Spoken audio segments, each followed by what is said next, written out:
Hello everyone, welcome back to my channel. আজকের মেনুতে আমি দেখাচ্ছি চিকেনের একটা স্টার্টার রেসিপি। আর এই স্টার্টার রেসিপিটা তৈরি করতে খুব একটা টাইমও লাগে না, খুব সহজভাবেই আজকের এই রেসিপিটা তোমাদের সাথে শেয়ার করব। তো চলো দেখে নেওয়া যাক। সবার প্রথমে আমি এখানে বোনলেস চিকেন নিয়ে নিয়েছি, আর এখানে একটা মশলার পেস্ট রেডি করে নিয়েছি আদা, রসুন আর কাঁচা লঙ্কা। এবারে এই মাংসটাকে আমরা ম্যারিনেট করব। এটা ম্যারিনেট করার জন্য সবার প্রথমে আমি মশলার পেস্টটাকে এর মধ্যে দিয়ে দিচ্ছি। তারপর একে একে গোলমরিচ গুঁড়ো, সামান্য পরিমাণে লবণ আর 1 টিস্পুন ভিনিগার দিয়ে দিয়েছি। এরপর দিয়ে দিচ্ছি একটা গোটা ডিম, যেটাকে ফাটিয়ে এর মধ্যে দিয়ে দিয়েছি। আর তারপর দিয়ে দিচ্ছি কর্নফ্লাওয়ার। আমি এখানে এই কর্নফ্লাওয়ারটা ইউজ করেছি। এখানে মোটামুটি যতটা পরিমাণে কর্নফ্লাওয়ার লাগবে ঠিক ততটা পরিমাণে আমি এখানে ইউজ করে নিয়েছি।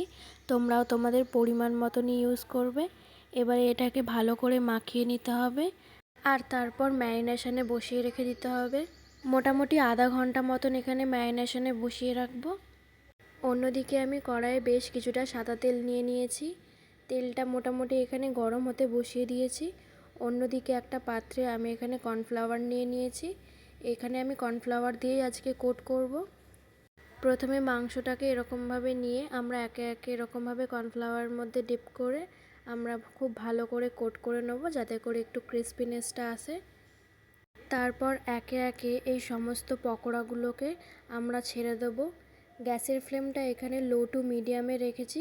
এই সেম প্রসেসে আমরা সমস্ত পকোড়াগুলোকে একে একে ভালো করে ভেজে নেব, যতক্ষণ না এটা গোল্ডেন ব্রাউন কালার হয়ে আসছে। আমার ভিডিওগুলো যদি তোমাদের কাছে ভালো লেগে থাকে, আমার চ্যানেলকে সাবস্ক্রাইব করে পাশে থাকতে হবে, আর বেল আইকনটাকেও ক্লিক করে দিতে হবে, যাতে করে আমার নতুন ভিডিওগুলো সরাসরি তোমাদের কাছে পৌঁছে যায়। এরপর পকোড়াগুলো আমাদের রেডি হয়ে গেছে। এবার ওই একই তেলে 1 টিস্পুন আদা রসুন কুচি দিয়ে খুব ভালো করে একটু ভেজে নেব, যতক্ষণ না আদা রসুনের কাঁচা গন্ধটা চলে যায়। তারপরেই এখানে অ্যাড করে দিচ্ছি টমেটো সস। এখানে টমেটো সসের পরিমাণটা একটু বেশি রাখার চেষ্টা করব।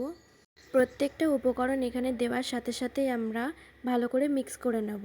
এতে করে সমস্ত উপকরণগুলো একসাথে খুব ভালো করে মিক্স হয়ে যাবে।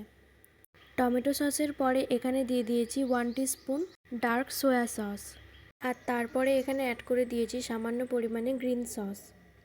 এখানে ঝালের পরিমাণটা যে যেরকম পছন্দ করে সে সেরকমভাবেই অ্যাড করবে। আর তারপরে দিয়ে দিতে হবে বেশ কিছুটা মধু। সমস্ত উপকরণগুলোকে এবারে ভালো করে মিক্স করে নিচ্ছি। আর তারপরে এখানে দিয়ে দেব সামান্য পরিমাণে গোলমরিচ গুঁড়ো। আবারও কিছুক্ষণ নাড়াচাড়া করে নেওয়ার পরে এখানে দিয়ে দিচ্ছি এবারে বেশ কিছুটা সাদা তিল। এবারে সমস্ত উপকরণ খুব ভালো করে এবার মিক্স করে নিতে হবে। এই পর্যায়ে সমস্ত উপকরণকে খুব ভালো করে মিক্স করে নেওয়ার পরে এখানে দিয়ে দিচ্ছি সামান্য পরিমাণে লবণ।